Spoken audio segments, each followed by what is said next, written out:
सूक्ष्म जीवों का सामान्य परिचय एवं वर्गीकरण इकाई 5। इस का हल इस तरीके से है। पहला प्रश्न, निम्नलिखित प्रश्नों के सही विकल्प छांटिए। सूक्ष्म जीव पाए जाते हैं। तो देखिए, सूक्ष्म जीव जो होते हैं वो हर जगह होते हैं, हवा में भी, मिट्टी, पानी। तो इसका सही जवाब है उपरोक्त सभी जगह। सूक्ष्म जीव बहुत छोटे जीव होते हैं, बैक्टीरिया, वायरस, ये सब। तो ये सभी जगह उपस्थित होते हैं, उपरोक्त सभी जगह। केंद्रक अनुपस्थित होता है। केंद्रक जीवाणुओं में कोई स्पष्ट केंद्रक नहीं होता है, बाकी में केंद्रक होता है। ये कोशिकाओं में पाया जाता है, तो जीवाणु में नहीं होता।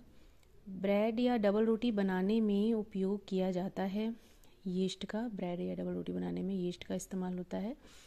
ये एक कवक होता है जिसका इस्तेमाल होता है। अगला है, स्पाइरुलिना नामक साइनोबैक्टीरिया का प्रमुख स्रोत क्या है। देखिए, स्पाइरुलिना एक शैवाल होता है जो कि प्रोटीन का रिच सोर्स होता है। तो भोजन के रूप में इसका इस्तेमाल होता है और इसमें प्रोटीन पाया जाता है। एलिजा परीक्षण से पता लगाया जाता है एड्स का, ये इसके लिए टेस्ट होता है। अगला है कि रिक्त स्थानों की पूर्ति कीजिए। विषाणु न्यूक्लिक अम्ल और प्रोटीन इन दोनों से बने होते हैं। सूक्ष्म जीवों को देखने के लिए सूक्ष्मदर्शी की आवश्यकता होती है, माइक्रोस्कोप की। भेड़ों में एंथ्रेक्स रोग का कारण है बैसिलस एंथ्रेसिस जीवाणु। विश्व एड्स दिवस 1 दिसंबर को मनाया जाता है।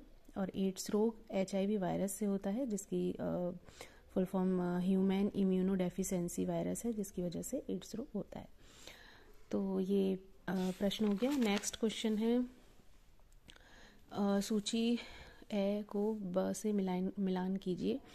हेट्रोसिस्ट नाइट्रोजन स्थिरीकरण में इस्तेमाल होता है। एंट अमीबा हिस्टोलिका जो होता है उसकी वजह से पेचिस होती है। प्लाज्मोडियम मलेरिया का संक्रमण करता है। और पेनिसिलिन जो है उससे एंटीबायोटिक दवा बनती है प्रतिजैविक। लैक्टोबैसिलस बैक्टीरिया दही में पाया जाता है।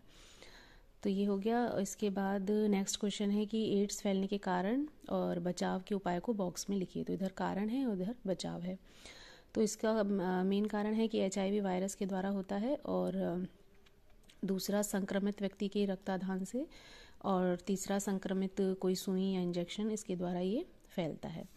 बचाव के उपाय यही हैं कि हमें एक साफ नई सुई सिरिंज का इस्तेमाल करना चाहिए, और रक्त आधान यानी लेने देने से पहले पूर्व रक्त की अच्छे से जांच करानी चाहिए, और नशीली दवाओं के इंजेक्शन नहीं लेने चाहिए। ये इसके बचाव के उपाय हैं। नेक्स्ट है, निम्नलिखित रोगों को उनके फैलने के माध्यम के अनुसार छांटना है, जैसे कि हवा से, पानी से और मच्छर से। इनसे ये जो बॉक्स है इसमें से कौन सा रोग होता है। जैसे हवा से यानी वायु द्वारा क्षय रोग यानी TB और सर्दी के जुकाम, ये वायु के द्वारा फैलते हैं। दूषित जल या पानी से टाइफाइड होता है। और हेपेटाइटिस, ये एक लीवर से संबंधित बीमारी है, ये भी दूषित जल से होती है। और मच्छर के द्वारा मलेरिया और डेंगू, ये मच्छर के द्वारा फैलते हैं। तो ये माध्यम हो गए जिनसे ये बीमारियां फैलती हैं। नेक्स्ट है, निम्नलिखित सूक्ष्म जीवों द्वारा पौधों में होने वाले रोग लिखने हैं। ये सूक्ष्म जीव हैं कवक, जीवाणु, विषाणु। इनके द्वारा पौधों में, कवक से गेहूं में होता है गैरुई और कंडुआ रोग। जीवाणु के द्वारा नींबू में रोग होता है कैकर रोग। और जीवाणु के द्वारा ही आलू में रिंग रॉट ऑफ पोटैटो यानी आलू का जो वलय विलगन है वो होता है। विषाणु के द्वारा तंबाकू का मोजैक रोग होता है। और लौकी का लीफ कर्ल ऑफ कोकरबिट, जिसमें पत्ती मुड़ जाती है, ये वायरस के द्वारा ये रोग होता है। निम्नलिखित प्रश्नों के उत्तर दीजिए कि फैब्रिक और चमड़े के सामान को सूक्ष्म जीवों से बचाने के उपाय लिखिए। तो देखिए, चमड़े के सामान को या फैब्रिक को बचाने के लिए टैनिंग करके सुरक्षित किया जाता है, या फिर सूर्य के प्रकाश के द्वारा भी चमड़े पर जो भी सूक्ष्म जीव लगे होते हैं वो नष्ट किए जा सकते हैं। वर्षा के दिनों में इमारती लकड़ियां सड़ने लगती हैं, ऐसा क्यों होता है, कारण लिखिए। तो देखिए, बारिश के दिनों में वातावरण में बहुत अधिक नमी हो जाती है, जिसकी वजह से जो इमारती लकड़ी होती है उसमें छोटे छेद होते हैं जो नमी को एब्जॉर्ब कर लेते हैं, जिसके कारण जो लकड़ी होती है वो फूलने लगती है और वो सड़ने लगती है। एक व्यक्ति का पैर हाथी के पैर के समान मोटा दिखाई पड़ रहा है, तो इस रोग का क्या नाम है। तो ये रोग फील पांव का रोग या फाइलेरिया रोग कहलाता है, जिसमें कि पैर जो होता है वो हाथी के पैर की तरह मोटा हो जाता है। और ये जो रोग है इसका वाहक मादा क्यूलेक्स मच्छर है, इसकी वजह से, इसके काटने से ये रोग हो जाता है। तो ये हो गया। नेक्स्ट क्वेश्चन है कि एक किसान अपने धान के खेत की उर्वरता बढ़ाने के लिए जैव उर्वरक का प्रयोग करना चाहता है, तो उसने कौन कौन से साइनोबैक्टीरिया डालने चाहिए। देखिए, नॉन स्टॉक, एनाबीना और ऑसिलेटोरिया, ये कुछ साइनोबैक्टीरिया हैं जिनका उपयोग धान की खेती में जैव उर्वरक के तौर पे किया जाता है। नेक्स्ट है, मृत पौधे और जंतुओं का शरीर अपघटित होकर सरल अवयवों में बदल जाता है जिससे खनिज पदार्थों का पुनः चक्रण होता है। तो ये प्रक्रिया किन जीवों की सहायता से होती है। देखिए, ये प्रक्रिया छोटे छोटे जो सूक्ष्म जीव होते हैं, बैक्टीरिया, फंगस, मतलब जीवाणु, फफूंद, इनके द्वारा होती है। और यदि ये प्रक्रिया नहीं होगी तो वातावरण प्रदूषित होने लगेगा, मृत जीवों का अपघटन संभव नहीं हो पाएगा, चक्र नहीं होगा, तो ये इसका प्रभाव हो जाएगा।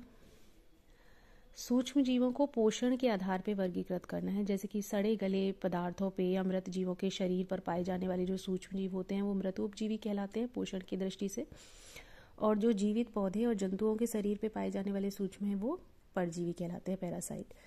तो ये हो गया। नेक्स्ट है कि निम्नलिखित चित्रों को नामांकित कीजिए। ये पिक्चर्स दी हुई हैं, जैसे ये स्पायरोगैरा और यूलेथिक्स बने हैं तो ये शैवाल की कैटेगरी में आते हैं। ये अमीबा पैरामीशियम है, ये प्रोटोजोआ होते हैं, और ये हमारा तंबाकू का मोजैक वायरस है, ये विषाणु की श्रेणी में आता है।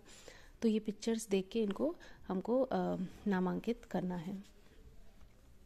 नीचे दी गई तालिका में एज दी हुई है यहाँ पे, और यहाँ पे कौन कौन से वैक्सीन दी जाती है उसके अनुसार लिखना है। जैसे जन्म के समय BCG का टीका लगता है, टीबी का, और OPV यानी कि ओरल पोलियो की वैक्सीन पिलाई जाती है।